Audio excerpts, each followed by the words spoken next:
श्रोता बंधु आज आमे विज्ञापन कला संपर्क रे विधिवत आलोचना करिबा। लोक संपर्क बा गण जोगाजोग रे एक कलात्मक अभिव्यक्ति भाव रे सांप्रतिक समय रे विज्ञापन रो महत्व खूब बेसी। विज्ञापन रो जो शब्दटी हेउची तार बी उपसर्ग ज्ञापन र समन्वय रे निष्पन्न शब्द हेउची विज्ञापन। ଏହା ଆଧୁନିକ ଯୁଗରେ ଏକ व्यावसायिक ଅଭିବୃଦ୍ଧି ନିମନ୍ତେ ଏକ ମାଧ୍ୟମ। ଏହାକୁ ଇଂରାଜୀରେ ଆଡଭର୍ଟାଇଜମେଣ୍ଟ କୁହାଯାଏ। ଆଡଭର୍ଟାଇଜମେଣ୍ଟ ଏକ ଲାଟିନ ଶବ୍ଦ ଏବଂ ଆଡଭର୍ଟାଇଜମେଣ୍ଟ ଏକ ଇଂରାଜୀ ଶବ୍ଦ ଯାହାକି ଲାଟିନ ଶବ୍ଦ ଆଡଭର୍ଟୋରୁ ଆସିଛି, ଯାହାର ଅର୍ଥ ହେଉଛି ବିଜ୍ଞାପନ। ବିଜ୍ଞାପନ କ୍ଷେତ୍ରରେ କେତେକ ଶବ୍ଦ ଆମେ ପ୍ରୟୋଗ କରିଥାଉ। ଗୋଟେ ହେଉଛି ଉତ୍ପାଦ, ଆଉ ଗୋଟେ ହେଉଛି ସାମଗ୍ରୀ, କ୍ରେତା, ଗ୍ରହିତା, ଉପଭୋକ୍ତା, ବଜାରତନ୍ତ୍ର, ନିବେଶ ଇତ୍ୟାଦି ଇତ୍ୟାଦି। ତେବେ ବୃହତ୍ ହିନ୍ଦୀ କୋଷ ଅନୁସାରେ ବିଜ୍ଞାପନ ଶବ୍ଦକୁ ଇସ୍ତାହାର, ନିବେଦନ ଇତ୍ୟାଦି ଶବ୍ଦରେ ମଧ୍ୟ ପ୍ରୟୋଗ କରାଯାଏ। ଦ ନ୍ୟୁ ଏନସାଇକ୍ଲୋପିଡିଆ ବ୍ରିଟାନିକା ମତରେ ବିଜ୍ଞାପନ ସମ୍ପ୍ରେଷଣର ଏକ ରୂପ ଯାହାର ଉତ୍ପାଦକ ଅଥବା କାର୍ଯ୍ୟକୁ ଉନ୍ନତ କରିବା ନିମନ୍ତେ, ଜନମତକୁ ପ୍ରଭାବିତ କରିବା ନିମନ୍ତେ, ରାଜନୈତିକ ସହଯୋଗ ପ୍ରାପ୍ତ କରିବା ନିମନ୍ତେ, ଏକ ବିଶିଷ୍ଟ କାରଣକୁ ଆଗକୁ ବଢ଼ାଇବା ନିମନ୍ତେ ଅଥବା ବିଜ୍ଞାପନ ଦାତା ଦ୍ୱାରା କିଛି ଆକାଂକ୍ଷିତ ପ୍ରତିକ୍ରିୟା ଗୁଡ଼ିକୁ ପ୍ରକାଶିତ କରିବା ନିମନ୍ତେ ଲକ୍ଷ୍ୟ ରଖିଥାଏ।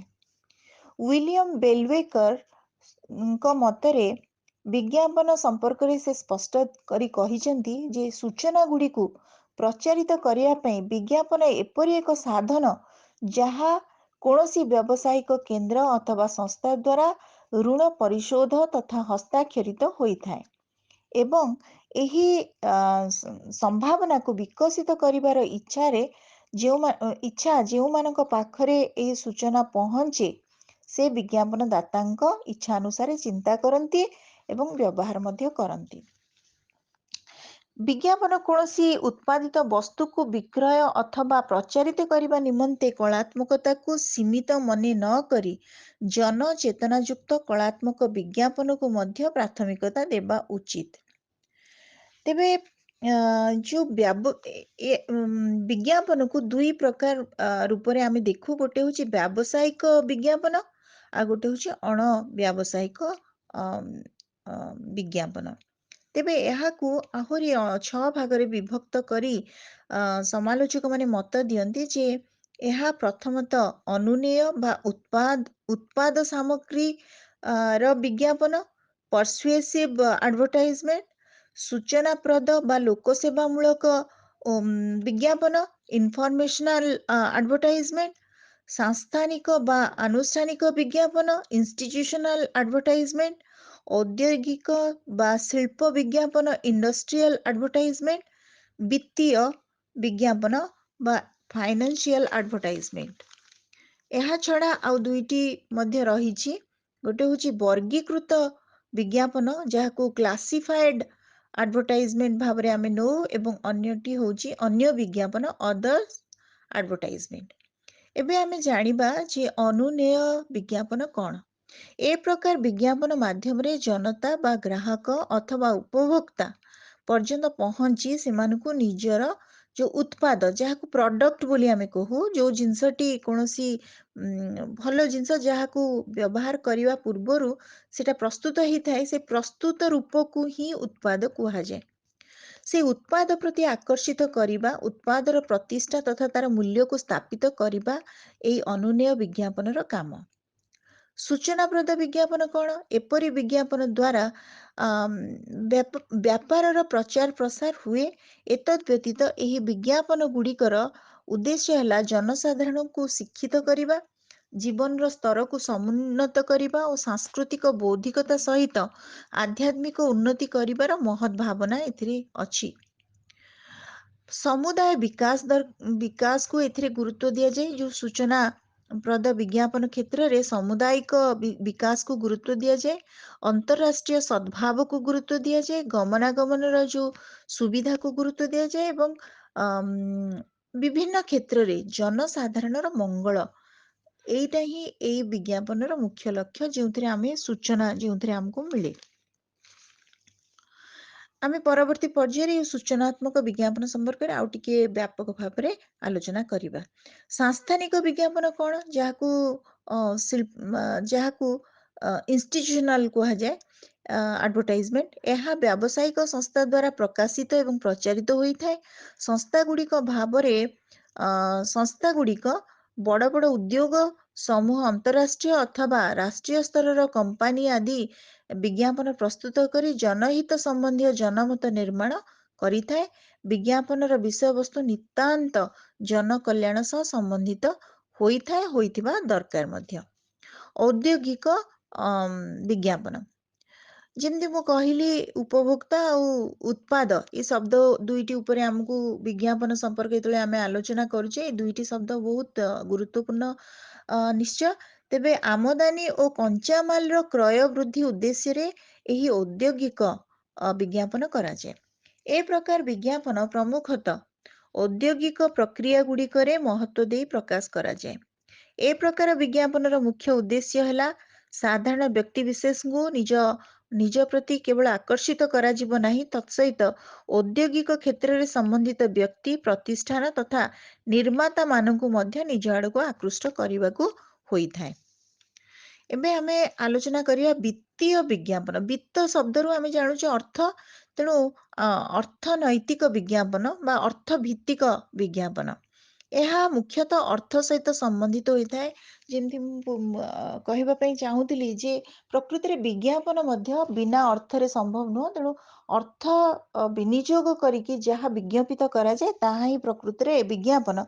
ତେଣୁ ବିତ୍ତୀୟ ବିଜ୍ଞାପନ ଆହୁରି ମହତ୍ତ୍ୱ ରଖେ ଯେତେବେଳେ ବିଭିନ୍ନ କମ୍ପାନୀମାନଙ୍କ ଦ୍ୱାରା ନିଜ ଅଂଶଧନ କ୍ରୟ କରିବାର ବିଜ୍ଞାପନ ଉପଭୋକ୍ତାମାନଙ୍କୁ ଧନ ନିବେଶ କରିବା ପାଇଁ ପ୍ରୋତ୍ସାହିତ କରିଥାଏ। ବେଳେ ବେଳେ କମ୍ପାନୀ ନିଜ ଆୟ ବ୍ୟୟ ସମ୍ବନ୍ଧିତ ବିବରଣ ପ୍ରଦାନ କରି ନିଜ ଆର୍ଥିକ ସ୍ଥିତିକୁ ସୁଦୃଢ଼ କରିବା ପାଇଁ ବିଜ୍ଞପିତ କରିଥାଏ।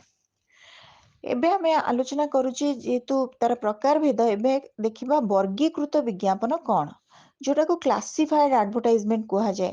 ଏଥିରେ ବର୍ଗ ମାନେ ଗୋଷ୍ଠୀ ବିଭିନ୍ନ ପ୍ରକାରର, ତେଣୁ ନିର୍ଦ୍ଦିଷ୍ଟ ବର୍ଗର ବା ବିଭିନ୍ନ ପ୍ରକାରର ଲୋକମାନଙ୍କୁ ଆଖି ଆଗରେ ରଖିକି ସେମାନଙ୍କ ଆବଶ୍ୟକତା ଦୃଷ୍ଟିରୁ ଏହାକୁ ବିଜ୍ଞପିତ କରାଯାଇଥାଏ। ଯେମିତି ଜ୍ୟୋତିଷ ଶାସ୍ତ୍ର, ବିବାହ, ଶୁଭେଚ୍ଛା, ଅଭିନନ୍ଦନ, ତାପରେ କ୍ରୟ ବିକ୍ରୟ, ଘର ଭଡ଼ା, ଜମି ଜମା, ଶୋକ ସମ୍ବାଦ ବା ଶୋକ ସମ୍ବେଦନା, ଚାକିରି ଆଦି ସହିତ ସମ୍ବନ୍ଧିତ ବିଜ୍ଞାପନ ଦୈନିକ ଖବର କାଗଜରେ ଗଣ ଯୋଗାଯୋଗ ଦୃଷ୍ଟିରୁ ପ୍ରକାଶିତ ହୋଇଥାଏ। ଏବେ ଆମେ ଆଲୋଚନା କରିବା ଶେଷ ବିଜ୍ଞାପନ ସମ୍ପର୍କରେ, ଯୋଉଟା କି ହଉଛି ଅନ୍ୟାନ୍ୟ। ଅନ୍ୟାନ୍ୟରେ ବହୁତ କିଛି ଯୋଉ ବିଜ୍ଞାପନକୁ ଆମେ ଏଥିରେ ଅନ୍ତର୍ଭୁକ୍ତ କରିପାରିବା। ଗୋଟେ ହଉଛି ସମ୍ମାନଜନକ ବିଜ୍ଞାପନ, ଆଉ ଗୋଟେ ହଉଛି ଘୋଷଣା ପତ୍ର ମୂଳକ ବିଜ୍ଞାପନ, ଆଉ ଗୋଟେ ହଉଛି ସ୍ମାରଣିକ ବିଜ୍ଞାପନ। ଘୋଷଣା ପତ୍ରରେ କୌଣସି ଘୋଷଣା ଏତଦ୍ୱାରା ଆମେ ଆପଣମାନଙ୍କ ଅବଗତି ନିମନ୍ତେ, ଜନସାଧାରଣଙ୍କ ଅବଗତି ନିମନ୍ତେ ଅଛୁ ଯେ ଆମର ଏଇ ଘରଟି ଯେଉଁଠି ଗୋଟେ ଛୋଟ କୌଣସି ଅନୁଷ୍ଠାନ ହେଇଥିଲା ତାହା ବର୍ତ୍ତମାନ ଉଠି ଯାଇକି ଆଉ ଗୋଟେ ଜାଗାରେ ହେଇଛି। ତାମାନେ ଏଇଟା ଗୋଟେ ଘୋଷଣା ପତ୍ର, କିମ୍ବା ମୋର କିଛି ହଜି ଯାଇଛି ଆଉ ଏତଦ୍ୱାରା ଜନସାଧାରଣଙ୍କ ଅବଗତି ନିମନ୍ତେ ଜଣାଉଅଛୁ କି ମୋର କିଛି କାଗଜ ପତ୍ର ଯେଉଁଥିରେ ମୋର ସାର୍ଟିଫିକେଟ୍ସ ପ୍ରମାଣପତ୍ର ହେରିକା ଥିଲା ସେଗୁଡ଼ା ହଜିଯାଇଛି, ଏବଂ ଯଦି କୌଣସି ସହୃଦୟ ବ୍ୟକ୍ତି ତାକୁ ପାଆନ୍ତି ଏଇ ଠିକଣାରେ ପହଞ୍ଚାଇବା ପାଇଁ ଅନୁରୋଧ। ଏଇଟା ଗୋଟେ ଘୋଷଣା। ତ ତାପରେ ଆମେ ଆସୁଛେ ଯୋଉ ସ୍ମାରଣିକ ବିଜ୍ଞାପନ। ସ୍ମାରଣିକଟାକୁ ସୋଭେନିୟର ଆଡଭର୍ଟାଇଜମେଣ୍ଟ ବୋଲି କୁହାଯାଏ। କୌଣସି ସାଂସ୍କୃତିକ କାର୍ଯ୍ୟକ୍ରମ, କୌଣସି ସଂସ୍କାର, କୌଣସି ସଂସ୍ଥାର ପରିଚୟ, ସଂସ୍ଥାର ପ୍ରମୁଖ କାର୍ଯ୍ୟକ୍ରମ, ସଂସ୍ଥାର ପଦାଧିକାରୀଙ୍କର ବିବରଣୀ ଆଦି ଏହି ସ୍ମରଣିକାରେ ପ୍ରକାଶିତ ହୋଇଥାଏ। ତେଣୁ ଆମେ ଏବେ ଦେଖିବା ମାଧ୍ୟମ ଅନୁଯାୟୀ ବର୍ଗୀକରଣ ହେଇଯିବ। କୋଉ ପ୍ରକାର ଆମେ ତାକୁ ଗୋଟେ ଗୋଟେ ଭାଗରେ ବିଭକ୍ତ କରିବା ବିଜ୍ଞାପନକୁ। କେବେ ବାଣିଜ୍ୟିକ ବିଜ୍ଞାପନ ହଉଛି, ଯେମିତି ମୁଁ କହିଛି ବ୍ୟବସାୟିକ, ଅଣବ୍ୟବସାୟିକ। ତେଣୁ ସେଟା ତ ନିଶ୍ଚିତ ଭାବରେ ଦୁଇ ପ୍ରକାର, କିନ୍ତୁ ତାପରେ ଆମେ 6 ପ୍ରକାର ଆଲୋଚନା କଲେ। ବର୍ତ୍ତମାନ ହଉଛି ମାଧ୍ୟମ ଅନୁଯାୟୀ, କୋଉ ମାଧ୍ୟମରେ ବିଜ୍ଞାପନ ହୁଏ ତାକୁ ଟିକେ ଦେଖିବା। ବାଣିଜ୍ୟିକ ଆଡଭର୍ଟାଇଜମେଣ୍ଟ ମାନେ କୌଣସି ବାଣିଜ୍ୟ ଭିତ୍ତିକ ଆଲୋଚନା ବା ବିଜ୍ଞାପନ, ତାପରେ ମିଡିଆ, ତାପରେ ହୋର୍ଡିଂ, ସଡ଼କ ଫର୍ଣ୍ଣିଚର, ରେଡିଓ ମାଧ୍ୟମରେ, ଟେଲିଭିଜନ ମାଧ୍ୟମରେ, ସିନେମା ମାଧ୍ୟମରେ, bus stop, shopping mall, online ବିଜ୍ଞାନ ବା ଇଣ୍ଟରନେଟ ମାଧ୍ୟମରେ, ଇନଷ୍ଟୋର ବିଜ୍ଞାପନ ବା ଦୋକାନ ଭିତରେ, ବୈମାନିକ ବିଜ୍ଞାପନ ଯୋଉ ବିମାନ ଉଡୁଥିଲା ବେଳେ ଯୋଉ ପ୍ରକାର ଆଡଭର୍ଟାଇଜମେଣ୍ଟ ହୁଏ, ଉଡାଜାହାଜ ଦ୍ୱାରା ପ୍ରକାଶିତ ବିଜ୍ଞାପନକୁ ଆମେ ବୈମାନିକ ବିଜ୍ଞାପନ ବୋଲି କହୁ। ବର୍ତ୍ତମାନ ଆମେ ଦେଖିବା ବିଜ୍ଞାପନର କାର୍ଯ୍ୟ କଣ। ଏଇଠି ଆମକୁ ମନେ ରଖିବାକୁ ପଡିବ କେତେ ଗୁଡିଏ ପଏଣ୍ଟ। ନୂତନ ବସ୍ତୁ ଅର୍ଥାତ୍ ପ୍ରଡକ୍ଟ ଏବଂ ସେବା ସମ୍ପର୍କରେ ସେ ସୂଚନା ଦିଏ। ବିଜ୍ଞାପନର ମୁଖ୍ୟ କାମ ହେଲା ସେ ଯେକୌଣସି ପ୍ରଡକ୍ଟ ଆସିଲା ବଜାରକୁ ତା ଉପରେ ସେ ତଥ୍ୟ ପ୍ରଦାନ କରିବ ଗ୍ରାହକ ମାନଙ୍କୁ, ଲୋକମାନଙ୍କୁ ସେ ଆକୃଷ୍ଟ କରିବ। ତେଣୁ ସେ ସେବା କଣ ତାର ମହତ୍ଵ ତା ଉପରେ ସେ ସୂଚନା ଦବ। ଦ୍ଵିତୀୟରେ କୌଣସି ବସ୍ତୁର ଉପଯୋଗିତା ଏବଂ ଶ୍ରେଷ୍ଠତାକୁ ପ୍ରତିପାଦନ ପୂର୍ବକ ଗ୍ରାହକ ମାନଙ୍କର ଦୃଷ୍ଟି ଆକର୍ଷଣ କରିବା ହଉଛି ବିଜ୍ଞାପନର କାମ। ତାପରେ ତୃତୀୟଟି ହଉଛି ଉପଭୋକ୍ତାଙ୍କ ମଧ୍ୟରେ ବସ୍ତୁ ପ୍ରତି ରୁଚିବୋଧ ସୃଷ୍ଟି ତଥା ବିଶ୍ୱାସ ଉତ୍ପନ୍ନ କରାଇବା। ଯଦି ଯେକୌଣସି ପ୍ରଡକ୍ଟଟିଏ ଆସୁଛି ଯୋଉ ବ୍ୟବସାୟିକ ସ୍ତରରେ ଆମ ପାଖରେ ପହଞ୍ଚୁଛି, ସେ ବଜାରରୁ ଆସୁ କିମ୍ବା କେହି ଦେଇଥାଉ, ଏଇ ପ୍ରକାର ପରିସ୍ଥିତିରେ ତାର ମୂଲ୍ୟକୁ ପ୍ରଥମେ ହିସାବ କରେ କିଏ ଗ୍ରହିତା, ଯିଏ ଗ୍ରହଣ କରେ, ଉପଭୋକ୍ତା। କେତେ ଦୂର ମୁଁ ଲାଭାନ୍ୱିତ ହେବି। ତେଣୁ ଉପଭୋକ୍ତାଙ୍କ ମଧ୍ୟରେ ବସ୍ତୁ ପ୍ରତି ରୁଚିବୋଧ, ସେ କେମିତି ଆଗ୍ରହୀ ହେଇକି ତାକୁ ତା ଉପରେ ବିଶ୍ୱାସ ଜନ୍ମେଇବେ ଏବଂ ବିଶ୍ୱାସ ପାଇଲେ ହିଁ ତାକୁ ବାରମ୍ବାର କିଣିବେ, ଏଇଟାକୁ ସେ ବିଜ୍ଞାପନ ମୁଖ୍ୟତଃ ଗୁରୁତ୍ୱ ଦେଇଥାଏ। ତାପରେ ହଉଛି ଉପଭୋକ୍ତା ମାନଙ୍କର ସ୍ମୃତିକୁ ପ୍ରଭାବିତ କରିବା, ତାଙ୍କ ଚିନ୍ତା ଉପରେ ପ୍ରଭାବ ପକାଇବା, ଯେମିତିକି ସେ ଜାଲରୁ ସେମାନେ ମୁକ୍ତ ହେଇପାରିବେନି। ତେଣୁ ବିଜ୍ଞାପନଟା ଯେମିତି କହି ଜାଣିଲେ କଥା ସୁନ୍ଦର ନ୍ୟାୟରେ, ଏମିତି ଗୋଟେ ଜାଲ ଯୋଉଥିରେ କି ଏମିତି ଏକ ବ୍ୟବସାୟିକ ଜାଲ ଯେଉଁଥିରୁ ସାଧାରଣ ଯୋଉ ବ୍ୟକ୍ତି ବିଶେଷ, ଜନସାଧାରଣ, ଏଟା ଲୋକ ହିତ ଉଦ୍ଦେଶ୍ୟରେ ହେଇଥାଏ ବିଜ୍ଞାପନ। ସେମାନଙ୍କର ହିତ ପାଇଁକା ହିଁ ହୋଇଥାଏ। ଯେକୌଣସି ପ୍ରଡକ୍ଟ, ଯେକୌଣସି ସାମଗ୍ରୀ ସେମାନଙ୍କର ମଙ୍ଗଳ ବିଧାନ ପାଇଁ ହୋଇଥାଏ। ତଥାପି ସେମାନଙ୍କୁ ଆକୃଷ୍ଟ କରିକି ବେଶୀରୁ ବେଶୀ କେମିତି ସେ ସବୁକୁ ସେମାନଙ୍କୁ ଦେଇ ହବ ଉତ୍ପାଦ ଗୁଡିକୁ, ସେଇଟା ହଉଛି ବିଜ୍ଞାପନର ଲକ୍ଷ୍ୟ। ଉପଭୋକ୍ତା ବିଶେଷ ରିହାତି ସମ୍ପର୍କରେ ତଥ୍ୟ ପ୍ରାପ୍ତ କରିବା ଉଚିତ। ଉପଭୋକ୍ତା ଯିଏ କିଣିବ, ସେ କେମିତି ରିହାତି ଅଛି, କେତେ କନସେସନ ଅଛି, ଗୋଟେ ଜିନିଷ କିଣିଲେ ଆଉ ଗୋଟେ ଜିନିଷରେ କିଛି ଫ୍ରି ଅଛି କି, ଏଇ ସବୁ ଯୋଉ ରିହାତି, ସେ ସମ୍ପର୍କରେ ତା ପାଖରେ ତଥ୍ୟ ଥିବା ଦରକାର, ଯାହା ଦ୍ୱାରା ଉପଭୋକ୍ତାର ଚାହିଦା ବୃଦ୍ଧି ପାଏ। ଯେମିତି ଆମେ ଗୋଟେ ବସ୍ତ୍ର କିଣିକି ଯଦି ଆମେ ଜାଣୁଛେ ଆଉ ଦୁଇଟା ସେଥିରେ ଫ୍ରି ଅଛି, ଆମେ ଗୋଟେ କିଣୁଛେ ତା ସହିତ ଦୁଇଟା ଫ୍ରି ପାଇକି ଆମେ ଆଉ ଗୋଟେ କିଣିକି ଆଉ ଦୁଇଟା ପାଇବା ପାଇଁ ମଧ୍ୟ ଚେଷ୍ଟା କରୁଛେ। ତେଣୁ ଚାହିଦା ବୃଦ୍ଧି ହୋଇଥାଏ। ବସ୍ତୁକୁ ସ୍ୱୀକାର କରିବା ଏବଂ ତାକୁ କ୍ରୟ କରିବାର ଉତ୍ସାହ ଏବଂ ପ୍ରେରଣା ଏଥିରେ ବିଜ୍ଞାପନ ପ୍ରଦାନ କରେ। 7 ନମ୍ବର ହଉଛି ବିଜ୍ଞାପନ ଅନ୍ୟ ଉତ୍ପାଦ କମ୍ପାନୀଙ୍କ ଉତ୍ପାଦନର ତୁଳନାତ୍ମକ ତଥ୍ୟ ପ୍ରଦାନ କରେ। ଯେତେବେଳେ ଗୋଟେ ଜିନିଷଟେ ଆମ ପାଖକୁ ଆସେ, ଆମେ ସେଇଠି ସେଇ ପ୍ରକାର ଆଉ କେତେଟି ଜିନିଷ ପାଇଥାଉ ଆମ ଆଖି ଆଗରେ। ତେଣୁ ସେଇ ଯୋଉ ଜିନିଷଟି ଆମେ ପାଉଛେ, ସେଟା କେମିତି ଅନ୍ୟ ସମାନ ଉତ୍ପାଦ ଠାରୁ ବହୁତ ଉଚ୍ଚ କୋଟିର, କେମିତି ଉତ୍କୃଷ୍ଟ, ସେଟାକୁ ବୁଝେଇବା ଦାୟିତ୍ୱ ହଉଛି ବିଜ୍ଞାପନର। ତେଣୁ ଗୋଟେ ତୁଳନାତ୍ମକ ତଥ୍ୟ ପ୍ରଦାନ କରେ ବିଜ୍ଞାପନ। ଶେଷ ହଉଛି 8 ନମ୍ବର, ବିଜ୍ଞାପନ ବଜାରରେ କମ୍ପାନୀ ମାନଙ୍କୁ ସ୍ଥିରତା ପ୍ରଦାନ କରେ। ତେଣୁ ଯେତେ ଭଲ ପ୍ରଭାବଶାଳୀ ହବ ତାଙ୍କର ପ୍ରଡକ୍ଟ, ବ୍ୟବସାୟିକ କମ୍ପାନୀ ଗୁଡିକ ସେତେ ମାତ୍ରାରେ ପରିପୁଷ୍ଟ ହେବେ, ସମୃଦ୍ଧ ହେବେ, ଆର୍ଥିକ ସ୍ତରରେ ମଜବୁତ ହେବେ ଏବଂ ସେତିକି ସ୍ଥିର ଭାବରେ ସେ ତାଙ୍କର ଯୋଉ ପ୍ରଡକ୍ଟ ଗୁଡିକୁ ସେମାନେ ବିକ୍ରି କରିବେ। ଏବେ ଦେଖିବା ବିଜ୍ଞାପନର ଗୁଣ କଣ। ଉତ୍ପାଦ ବସ୍ତୁ ପ୍ରତି ଉପଭୋକ୍ତାଙ୍କ ଧ୍ୟାନକୁ ଆକର୍ଷିତ କରିବା ଆବଶ୍ୟକ। ବିଜ୍ଞାପନର ବୈଶିଷ୍ଟ୍ୟ ବା ଗୁଣ ଏଇ ପ୍ରକାର ଆମେ ବିଶେଷ ଭାବରେ 5-6ଟି ଆଉ ପଢିବା। ଗୋଟେ ବିଜ୍ଞାପନରେ ଧ୍ୟାନ ଆକର୍ଷଣ କରିବାର କ୍ଷମତା ଥିବା ଦରକାର। ଯଦି ବିଜ୍ଞାପନଟି ଆକର୍ଷଣୀୟ, ତାହେଲେ ନିଶ୍ଚିତ ଭାବରେ ସାଧାରଣ ଲୋକ ସେ ଧାର ଉଧାର କରୁ ପଛେ ସେ କିଣିବା ପାଇଁକା ବ୍ୟସ୍ତ ହେଇ ପଡେ। ମାନେ ଏତେ ଆକର୍ଷଣ ତା ଭିତରେ ଥାଏ ଯେ ଆଉ ଗୋଟେ ହଉଛି ଆକର୍ଷଣୀୟ ସଜ୍ଜୀକରଣ। ଯେମିତି କହନ୍ତି ଯେ ଆମେ ଯେତେବେଳେ ରୋଷେଇ କରୁ ସବୁ ଜିନିଷକୁ ତ ଆମେ ସେଇ ସବୁ ଜିନିଷ ଗୋଳେଇକି ଖାଇକି ସେଟା ପେଟକୁ ହିଁ ଯାଏ। କିନ୍ତୁ ତା ପୂର୍ବରୁ ଆମେ କଣ କରୁ ତାକୁ ଯେମିତି ଆନୁଷଙ୍ଗିକ ଭାବରେ ତାକୁ ସଜାସଜି କରିକି ପରସିଲେ ଇଚ୍ଛା ନ ହଉଥିବା ମଣିଷଟି ମଧ୍ୟ ଖାଇ ବସିବ। ଠିକ୍ ସେମିତି ବିଜ୍ଞାପନରେ ଧ୍ୟାନ ଆକର୍ଷଣ କରିବା ନିମନ୍ତେ ଗୋଟେ ସେଥିରେ ଆକର୍ଷଣୀୟ ସଜ୍ଜୀକରଣ ବ୍ୟବସ୍ଥା ଥିବା ଦରକାର। ତାପରେ ବିଜ୍ଞାପିତ ବସ୍ତୁର ମୁଖ୍ୟ କେନ୍ଦ୍ରବିନ୍ଦୁ ବା ବିଶେଷତ୍ୱ ଉପରେ ମହତ୍ତ୍ୱ ପ୍ରଦାନ କରିବା ଉଚିତ। ଯୋଉ ପ୍ରଡକ୍ଟଟି ଆମ ପାଖକୁ ଆସୁଛି, ଯୋଉ ଉତ୍ପାଦଟି ଆମେ କିଣିବା ବୋଲି ବସିଛେ, ତାର ପ୍ରକୃତ ବିଶେଷତ୍ୱ କଣ? ତାହା କୋଉ ପ୍ରକାର ଆମକୁ ଆକର୍ଷଣ କରୁଛି? ସେ କେନ୍ଦ୍ର ଉପରେ, ସେ ବିଜ୍ଞାପିତ ବସ୍ତୁର ମୁଖ୍ୟ କୈନ୍ଦ୍ରିକ ମୂଲ୍ୟ ଉପରେ ଆମର ଆସ୍ଥା ରହିବା ଦରକାର ଏବଂ ଲକ୍ଷ୍ୟ ମଧ୍ୟ ରହିବା ଦରକାର। ସେ ଚତୁର୍ଥଟି ହଉଛି ବିଜ୍ଞାପନରେ ସୁବୋଧତା ରହିବା ଦରକାର। ଦେଖନ୍ତୁ ସମସ୍ତେ ଗାଁର ଲୋକମାନେ ବି ସେଇ ପ୍ରଡକ୍ଟକୁ ଦେଖୁଛନ୍ତି। ଯେମିତି ଫେୟାର ଆଣ୍ଡ ଲଭଲିର ମୁଁ ଉଦାହରଣ ଦଉଛି।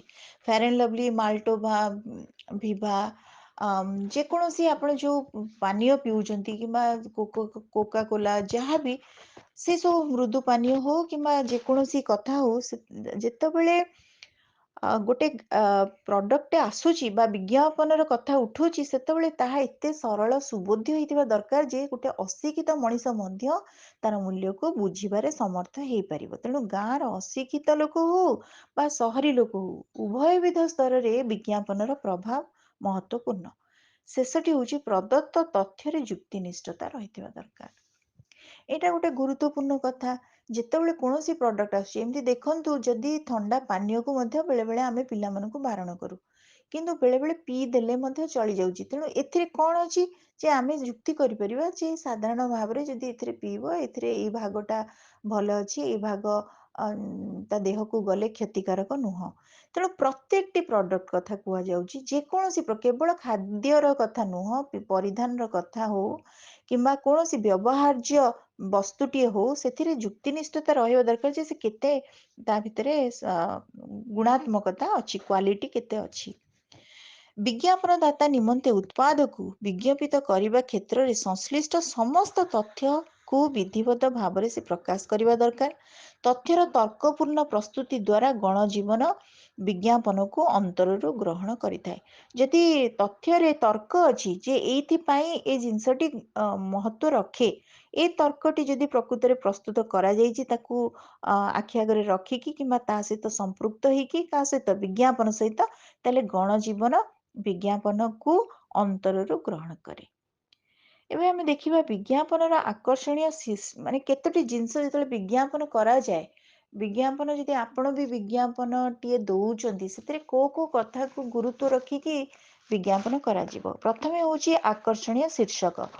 ଶ୍ରୋତାବନ୍ଧୁ, ଆମେ ଯୋଗାଯୋଗର ଭାଷା ପଢିଥିଲେ, ସାକ୍ଷାତକାର ପଢିଥିଲେ, ସମ୍ବାଦ ପ୍ରସ୍ତୁତି ପଢିଥିଲେ, ଏସବୁ ହଉଛି ଗୋଟେ ଗୋଟେ ନାନ୍ଦନିକ କଳାତ୍ମକ ଉପସ୍ଥାପନା, ଅଭିବ୍ୟକ୍ତି। ଠିକ୍ ସେମିତି ବିଜ୍ଞାପନ ମଧ୍ୟ ସେଥିରେ ସମ୍ବାଦ ପରିକା ଏଥିରେ ମଧ୍ୟ ଗୋଟେ ଟାଇଟେଲଟେ ଥିବା ଦରକାର, ଯାହାକି ଆକର୍ଷଣୀୟ ହେଇଥିବା ଦରକାର। ନଚେତ୍ ତା ପ୍ରତି କେମିତି ଲୋକମାନଙ୍କର ଦୃଷ୍ଟି କେମିତି ପଡିବ ଏବଂ ସେମାନେ କେମିତି ଯେମିତି ଆମେ କହୁଛେ ସିଗାରେଟର ଗୋଟେ ଆଡଭର୍ଟାଇଜମେଣ୍ଟ ହଉଛି, ସିଗାରେଟର ଆଡଭର୍ଟାଇଜମେଣ୍ଟଟା ଯୁବପିଢିକୁ ବହୁତ ଆକୃଷ୍ଟ କରୁଛି ନିଜ ଆଡକୁ। କିନ୍ତୁ ଯେତେବେଳେ କେହି ସିଗାରେଟ ମାନେ ବ୍ୟବହାର କରୁଛନ୍ତି, ସେବନ କରୁଛନ୍ତି, ସେତେବେଳେ ପିକ୍ଚର ହେରିକା ଆମେ ସିନେମାରେ ଦେଖିଛେ, ସେତେବେଳେ ଲେଖା ହଉଛି ଇଞ୍ଜୁରିୟସ୍ ଫର ହେଲ୍ଥ, ମାନେ ଏଇଟା କ୍ଷତିକାରକ। କାହିଁକି ଏ କଥାଟି କୁହାହଉଛି? କାରଣ ପ୍ରକୃତରେ ବିଜ୍ଞାପନର ଯେତିକି ଭଲ ସକାରାତ୍ମକତା ଅଛି, ସେ ନକାରାତ୍ମକତା ମଧ୍ୟ ଅଛି।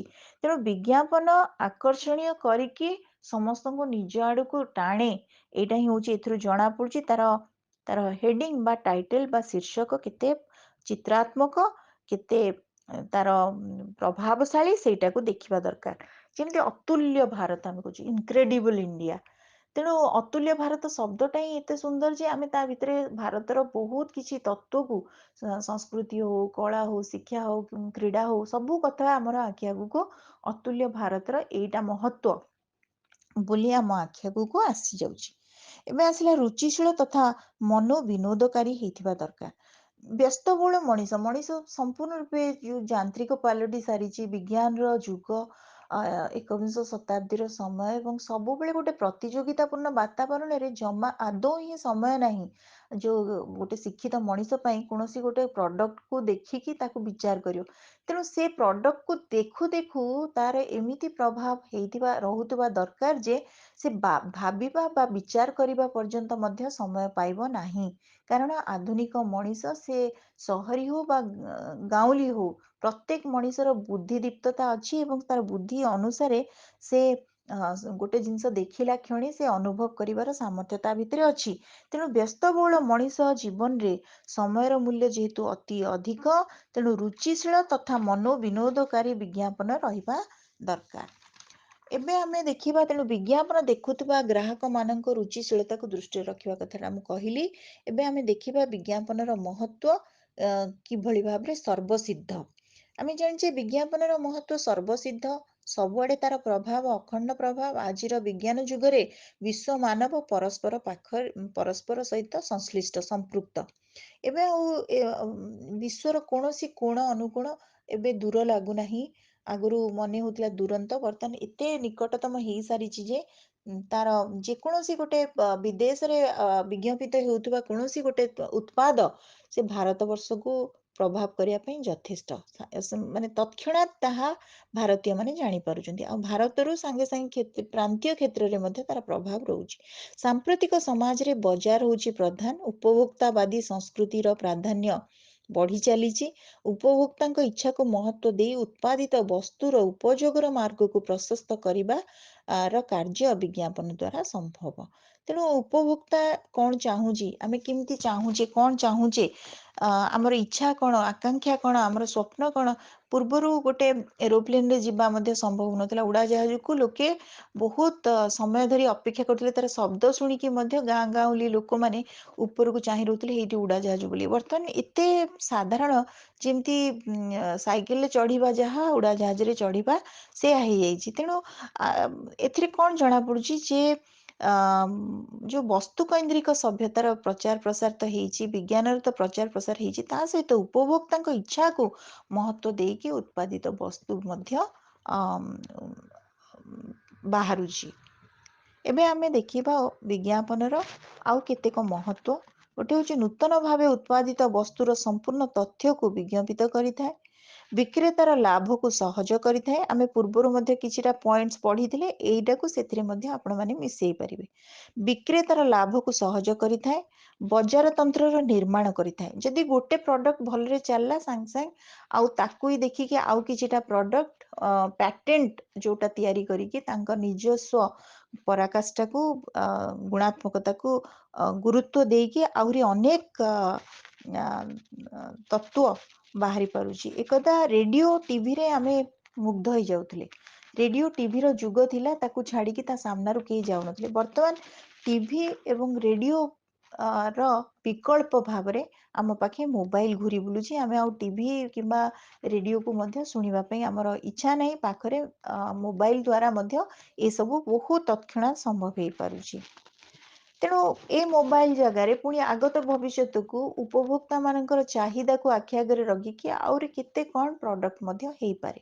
ଆଉ ଗୋଟେ କଥା କହିବି ଶ୍ରୋତା ବନ୍ଧୁ, ଗୋଟେ ହଉଛି ପୂର୍ବେ ଭଗବାନଙ୍କୁ ଡାକିକି ନିଜର ସନ୍ତାନ ମାନେ ବଂଶ ରକ୍ଷା ପାଇଁକା ଲୋକମାନଙ୍କର କାମନା ରହୁଥିଲା। ବର୍ତ୍ତମାନ ଯଦି ସେ ଦିଗ ମଧ୍ୟ କୌଣସି ମାନେ ଚିକିତ୍ସା ଦୃଷ୍ଟିରୁ ବାଧକ ଅନ୍ତରାୟ ସୃଷ୍ଟି ହଉଛି କିମ୍ବା କୌଣସି କଥା, ଲୋକ ବର୍ତ୍ତମାନ ସେ ଚିକିତ୍ସାଟାକୁ ହିଁ ଗୁରୁତ୍ୱ ଦେଇକି ଆଉ ବାଧା ହେଇକି ନାହିଁ, ସେଟା ସମ୍ପୂର୍ଣ୍ଣ ରୂପେ ନିଜ ଇଚ୍ଛା ଅନୁସାରେ ହେଇସାରିଛି ଏବଂ ତାକୁ ନେଇକି ଚିକିତ୍ସିତ ହେଇକି ମଧ୍ୟ ଲୋକମାନେ ନିଜ ନିଜର ଯୋଉ ଇଚ୍ଛାକୁ ପୂର୍ଣ୍ଣ କରିପାରୁଛନ୍ତି। ଯେମିତି ଟେଷ୍ଟ ଟ୍ୟୁବ୍ ଚାଇଲ୍ଡ କଥା ଆପଣ ଶୁଣିଛନ୍ତି।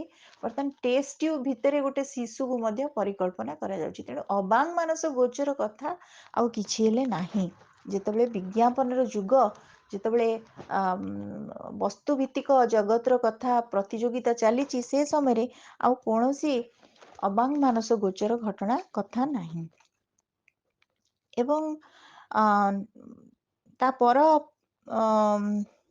ବିନ୍ଦୁଟି ହଉଛି ରାଷ୍ଟ୍ରହିତ।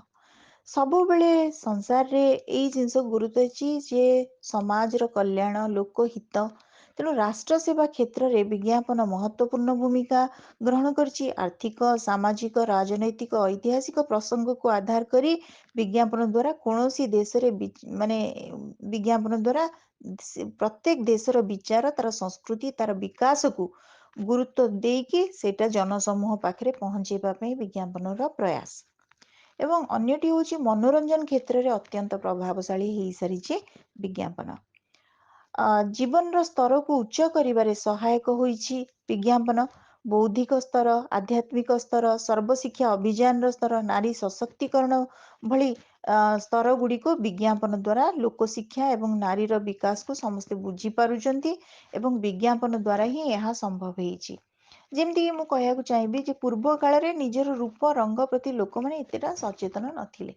ଆଜିର ଏଇ ଯୋଉ ବସ୍ତୁବାଦୀ ସଭ୍ୟତାରେ ବିଜ୍ଞାପନ ଏତେ ପ୍ରଭାବଶାଳୀ ହେଇଛି ଯେ ପ୍ରତ୍ୟେକ ମଣିଷ ଛୋଟରୁ ବୃଦ୍ଧ ପର୍ଯ୍ୟନ୍ତ, ଆବାଳ ବୃଦ୍ଧ ବନିତା ସମ୍ପୂର୍ଣ୍ଣ ରୂପେ ବିଜ୍ଞାପନର ଆୟତ୍ତରେ ଅଛି ଏବଂ ନିଜକୁ ସୁସ୍ଥ ସୁନ୍ଦର କରିବା ପାଇଁକା ଏତେ ସୁନ୍ଦର ପ୍ରଯତ୍ନ ଯେ ସେମାନେ ମଧ୍ୟ କେବେ କେବେ କୁହାଯାଉଛି ଯେ ବିଜ୍ଞାପନକୁ ମଧ୍ୟ ସେ ଚ୍ୟାଲେଞ୍ଜ ଦେଇପାରିବ ଏବଂ ଆୟୁଷକୁ ମଧ୍ୟ, ନିଜ ମୃତ୍ୟୁକୁ ମଧ୍ୟ ସେ ଟକ୍କର ଦେଇପାରିକି ପୁଣି ବଞ୍ଚିପାରିବ। ନିଜ ଇଚ୍ଛାରେ ହିଁ, ନିଜ ଚାହିଦା ମୁତାବକ ସେ ବହୁତ କିଛି ଉତ୍ପାଦ ପ୍ରସ୍ତୁତ କରିକି ନିଜକୁ ବଞ୍ଚେଇକି ରଖିପାରିବ। ତେଣୁ ଏବେ ବହୁତ କିଛି ଏଇ ସବୁ ମାନେ ଲୋକ କଲ୍ୟାଣ, ଜନହିତ ଏବଂ ସମାଜରେ ମଣିଷର ସ୍ଥିତି ମଧ୍ୟ ବିଜ୍ଞାପନର ଆୟତ୍ତରେ ଅଛି।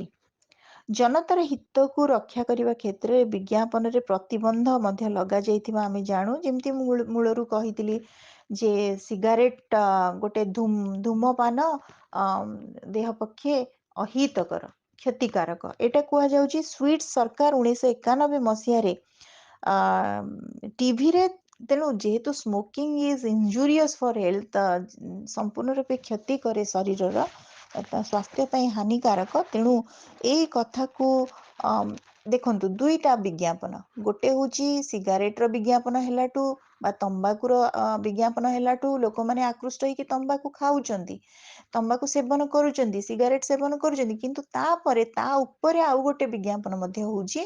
ଯେତେବେଳେ ଜଣେ ଖାଉଛି ତାକୁ ଦେଖେଇ ଦିଆହଉଛି, କିନ୍ତୁ ତାପରେ ତଳକୁ ଲେଖାଯାଉଛି ଯେ ଏହା ସମ୍ପୂର୍ଣ୍ଣ ରୂପେ କ୍ଷତିକାରକ। ତେଣୁ ବିଜ୍ଞାପନ ଉପରେ ମଧ୍ୟ ପ୍ରତିବନ୍ଧ ଲଗାଇକି ବିଜ୍ଞାପନକୁ ସର୍ବ ସମକ୍ଷରେ ଉଚିତ ଅନୁଚିତର କଥା ତା ବିବେକ ପ୍ରତି ସେ କଥାଟିକୁ ତାକୁ ଜାଗ୍ରତ ସଚେତନ କରାଯାଉଛି। ତେଣୁ ଆମେ ଏଠି ବିଜ୍ଞାପନର ଭାଷାକୁ ଶ୍ରୋତାବନ୍ଧୁ ଟିକେ ମନେ ରଖିବା। ଯେମିତି ଆପଣମାନଙ୍କ ପାଇଁ ଏଇଟା ବହୁତ ସହଜ। ବିଜ୍ଞାପନର ଭାଷା ସମ୍ପୂର୍ଣ୍ଣ ରୂପେ ହୃଦୟସ୍ପର୍ଶୀ। ବିଜ୍ଞାପନର ମୂଳ ଉଦ୍ଦେଶ୍ୟ ହେଉଛି ଗୋଟିଏ ଉତ୍ପାଦ ବା ସେବାକୁ କେମିତି ଭଲରେ ଗ୍ରାହକମାନଙ୍କ ପାଖରେ ପହଞ୍ଚେଇବ, ଲୋକଙ୍କୁ ଆକୃଷ୍ଟ କରିକି ତାଙ୍କୁ ସେମାନେ କିଣିବେ, ଯେମିତି ବିକ୍ରୟ କରେଇ ପାରିବ। ବିଜ୍ଞାପନ ଦାତାଙ୍କ ଭିତରେ, ହୃଦୟ ଭିତରେ ବିଶ୍ୱାସ ଜନ୍ମେଇ ପାରିବ ବିଜ୍ଞାପନ ଯେ ଏଇଟା ହିଁ ସର୍ବୋତ୍କୃଷ୍ଟ ଜିନିଷ ବୋଲି। ସେଥିପାଇଁ ସେମାନେ ସ୍ପେଶାଲ ଅଫର, ଯେମିତି କହନ୍ତି number 1, latest fashion, smart set, ଏଇ ପ୍ରକାର କହନ୍ତି ଦ ବେଷ୍ଟ, ମାନେ ଆର ପ୍ରଡକ୍ଟର ଲୁକ୍ ବହୁତ ଭଲ,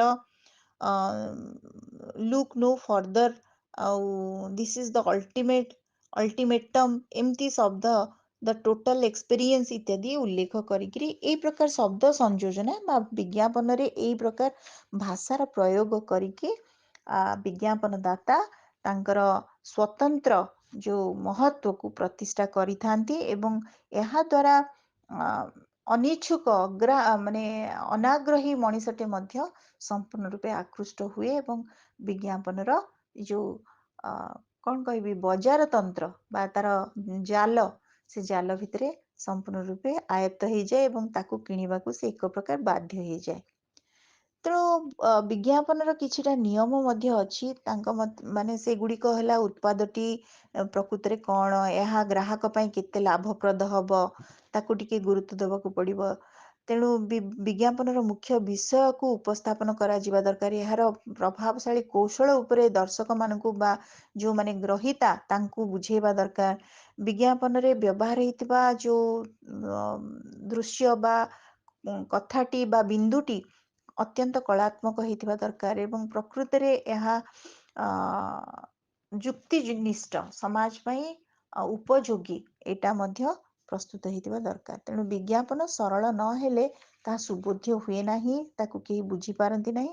ତେଣୁ ସାଧାରଣ ଲୋକଙ୍କ ଉଦ୍ଦେଶ୍ୟରେ ବିଜ୍ଞାପନ ହୋଇଥିବା ଦରକାର। ଆଉ ବିଜ୍ଞାପନ ଗୋଟେ ଅର୍ଥ ବିନିଯୋଗ କରିକି ବିଜ୍ଞପିତ ହବାର କଥା କହେ। କୌଣସି ବିଷୟକୁ, କୌଣସି ଉତ୍ପାଦକୁ, କୌଣସି ପ୍ରସଙ୍ଗକୁ ବିଜ୍ଞପିତ କରିବା ପଛରେ ନିଶ୍ଚିତ ଭାବରେ ଗୋଟେ କଳାତ୍ମକ ଦୃଷ୍ଟିକୋଣ ଥାଏ, ଯାହାଦ୍ୱାରା କି ସାଧାରଣରୁ ସାଧାରଣ ମଣିଷ ମଧ୍ୟ ଏହା ପ୍ରତି ଆକୃଷ୍ଟ ହୋଇଥାଏ।